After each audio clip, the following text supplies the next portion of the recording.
Hey there. I didn't expect to see you here. Come here. Come a little closer. I'll tell you something. My name's John Rokas, and we're going to do a studio tour. Follow me.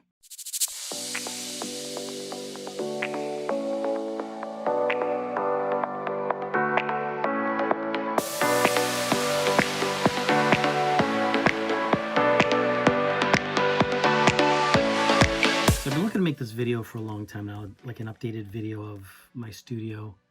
Just never really seemed to have the time, but now I've got the time. So we're going to take a little walk. I'm going to show you some of my stuff, some of my gear, some of the way I do things. And yeah, if you like what you see, please smash the buttons below, hit the like button so you can let YouTube do its algorithm thing. I wish I could give credit to sponsors, but I don't have any sponsors to give credit to.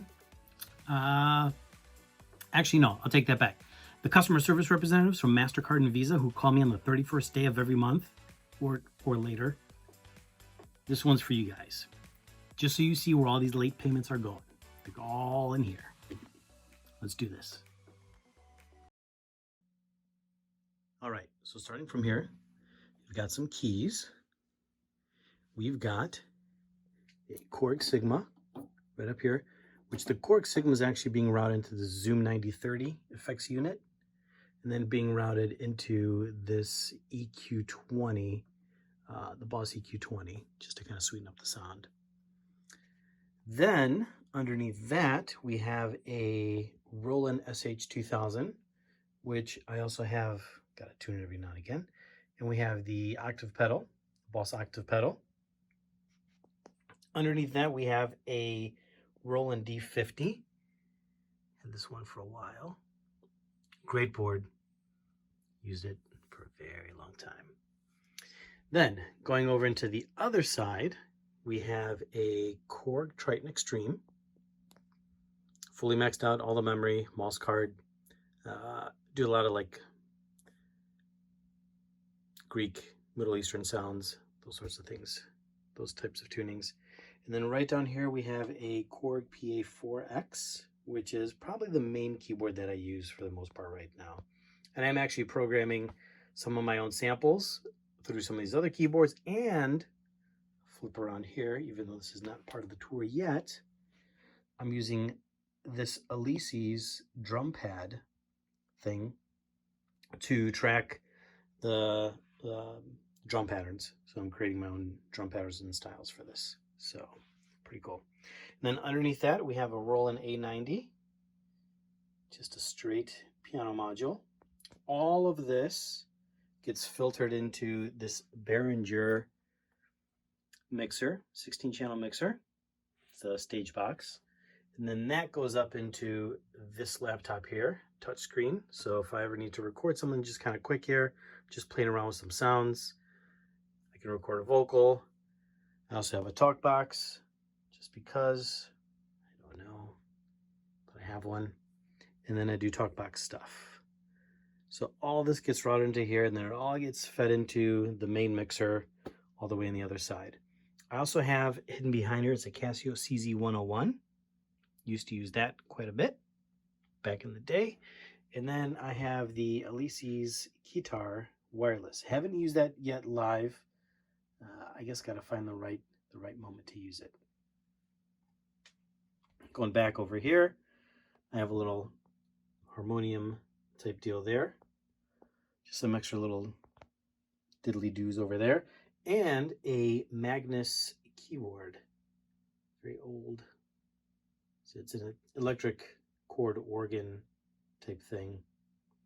It's, I don't know, I was a kid. In my little Corvette.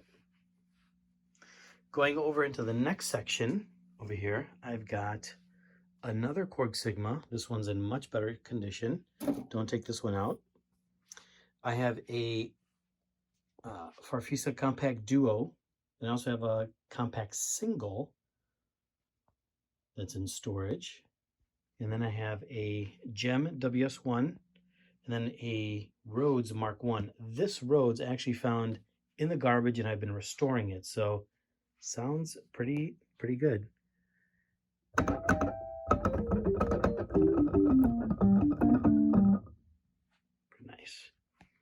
So along with this Farfisa is the Lisa Brie, I don't know why it's called Lisa Brie, or Sabri Reverb amp. And then we have some Shure mixers right up there, some old Shure mixers. Over here we got some various MIDI controllers just to kind of give it a different sound. Everything is patched in, everything is accessible. It's tied into either that computer or that computer over there, and it all feeds back into the main board back there. Going along this side, we have some additional keyboards. So we have the Studio Logic keyboard here for piano, and we have the Korg Kronos right on top. We also have an Arturia pads here. These pads, all of this stuff, actually, well, I should just say this right here routes into my modular rack here, which I'll go over in a little bit of detail. And then this keyboard right down here rounds out into all of this stuff over here. So from here, not counting any of the modular stuff, we've got a DeepMind 12, which is again is routed into that into Studio Logic. And then going over here, we have a Korg MS2000BR that's also routed into that. And then also routed into that, we have two Alesis units. So we have the Nano Piano and the Nano Bass. Those two units are also routed into that. Then swinging over to this side where my mixer is, I have a Korg M3. It does need a little bit of TLC for that key to get it fixed. And then on top, I have my trusty old Akai MPK49, which is all mapped here.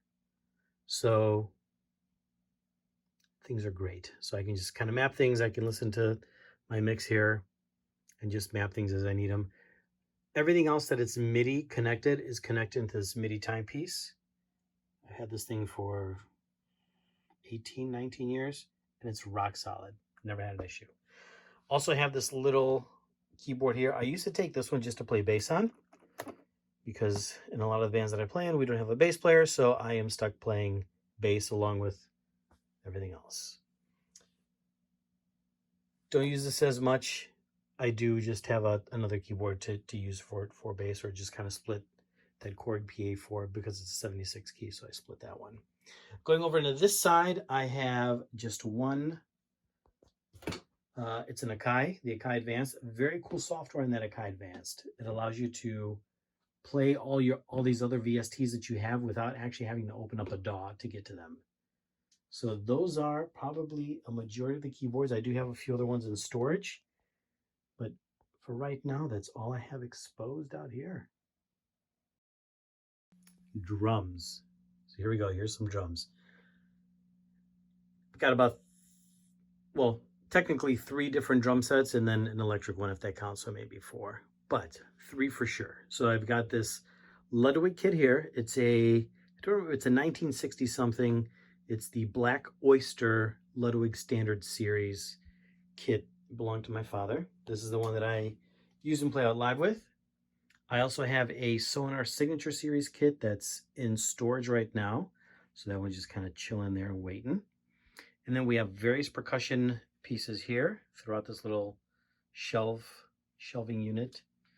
Also some electrical repair stuff just in case stuff breaks. And then we swing over to this electric kit here, which I have the Alesis kit. Very cool. I'm having a really good time just kind of playing with this. I'm actually creating my own samples, so hopefully I can have those available if anybody's interested. But the samples are being sampled off this DW drum kit here that I have. So the DW kit, very nice kit. I've had this one for probably about 17, 18 years now. Great sounding kit. This one never really leaves the studio. It's always here. It's always mic'd and ready to go. So guess I'll try and step back through here, through this kit. It's a great sounding kit. Wonderful. And I'll go through what mics I have. So top and bottom of the snare, standard SM57. in the front of the kick here, I've got, I guess I should say the beater side is a SM57, so I can get that slap. The tom-toms I interchange with the Sennheiser E604s or the Sennheiser MD421s. On the hi-hat, I have a Shure SM81, and then here on the right, I have a Shure SM81. Tops, I'm using Shure KSM44s just to kind of capture the room. I did treat the room, so the room is very well treated. These drums sound pretty amazing, pretty deep. And then for the kick, I have an AKG D414 on the inside over there, close to the beater head. And then on the outside, I have a sub kick. This thing makes a huge difference, huge difference. Other percussion pieces that I have, oh, and I also have triggers, the D-drum triggers that I have on there. I don't use those that much anymore just because of how great all the drum replacement software is right now, but back in the day that was used. Over here, we got various percussion pieces, tambourines, some frame drums, doumbeks or tubeleka, depending on what part you're from, and have what, 1, 2, 3, 4, 5 of those, some bongos, some old bongos. This is actually off of an old Ludwig and Ludwig kit. I believe it was 1936. So those sound pretty incredible. And then we have some red sparkly ones here. Some additional cymbals, you know, the usual stuff. Some chimes. We have a Keijan and a little practice pad, which I used to use frequently when it was too loud, but now I just use the electric kit. So pretty cool. So I think that's it for all the drum stuff.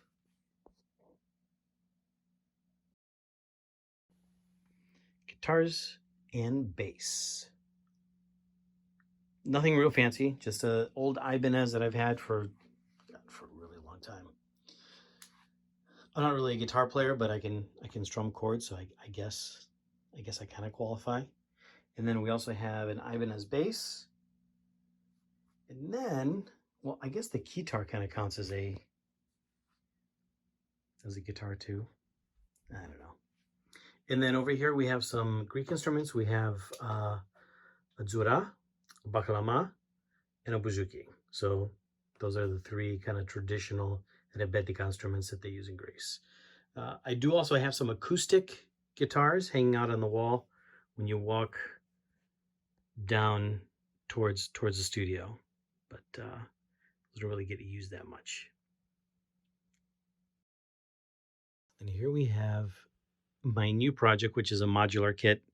Slowly kind of putting it together. There's some pieces, parts. It's not all modular, but there's quite a few pieces of modular gear in here. So starting from the top, we've got some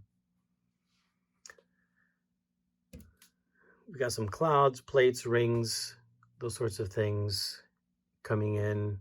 Some VCAs. You can never have enough VCAs. Rainmakers.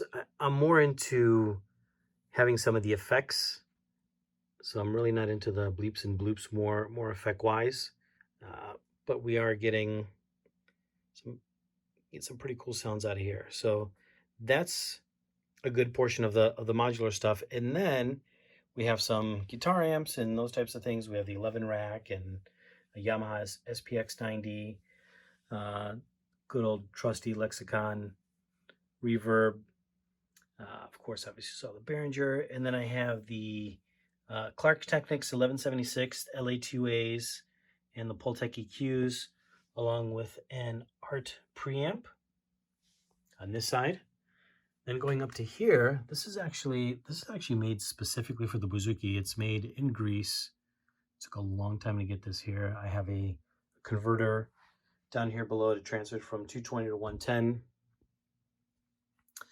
Behringer Neutron sounds great. This just a single rack, still adding stuff to it. The Model D, which is supposed to be like a mini Moog replica. And then here I have the Behringer piece supposed to kind of complete the 55, the System 55. And then some more additional rack or modular stuff here, still kind of filling things out as we go. Some wireless units, a little patch bay to kind of patch everything into. Everything is patched into the board behind me.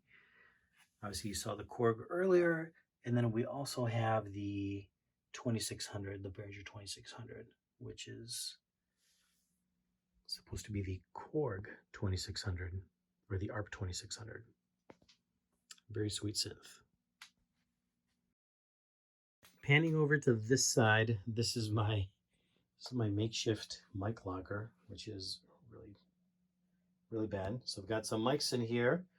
I have a Variax, which is very exciting. I'm actually going to be getting a Fender pre-CBS amp soon, so that's pretty exciting. I like to run that through there. An old 4-track reel-to-reel recorder. Sometimes I'll bounce mixes off of this just to kind of get some of that wow and flutter. A diffuser that I built, so the Skyline diffuser. Some additional mics and various things that really never made it anywhere.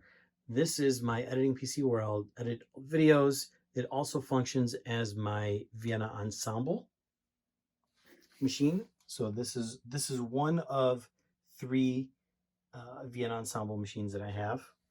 And all those get ported into this main machine that I have running over here. So this is kind of the main board. Everything runs off that Studio 192, light pipe into the PreSonus Digimax, and then light pipe over into this Behringer ADA 8200, which I just picked up a few days ago. Great unit, sounds, for the price, it sounds pretty amazing. Been doing a lot of tests on it, just sounds great. Going back to the board, just a Mackie 32 channel. I've had this thing for quite some time. And then along with those Mackie speakers, carry case on amazing, along with this, with the JBL sub. A great pair speakers. And then we have some preamps running over here. Oh, I guess this kind of counts as a drum machine. The Avalon VT737, Focusrite Red 8, the Apex 207, a Warm Audio VA73, which is supposed to be a 1073. I did run, actually I still do, it's in that cheese grater Mac that I'm using as a Vienna Ensemble machine. Pro Tools HD, the 192, 1814 by M Audio. That one is still running solid. The board here, which I kind of just use this as a glorified patch bay with an EQ. I do like the way the EQs on this sound with the drums, so kind of keep it just for that if I want to just do a quick mix or just you know, record it with the EQs in. Some iPads there to kind of record stuff. I did pick this M4 up not too long ago from Mo2. Sounds amazing. 32-bit floating point, so I can't really clip it. Sounds really awesome. Again, the Mo2 MIDI timepiece, the PreSonus. I do have another Behringer Ultra Gain preamp over here, and then my patch bay here that kind of connects everything from the studio into this patch bay. So wherever there's something, it all connects in there.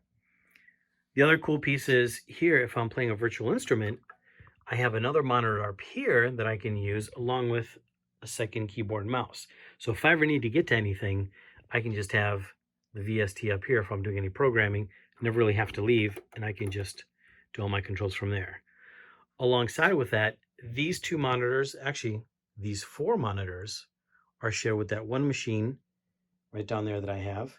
And then this TV, along with these 2 monitors, is also shared with that machine.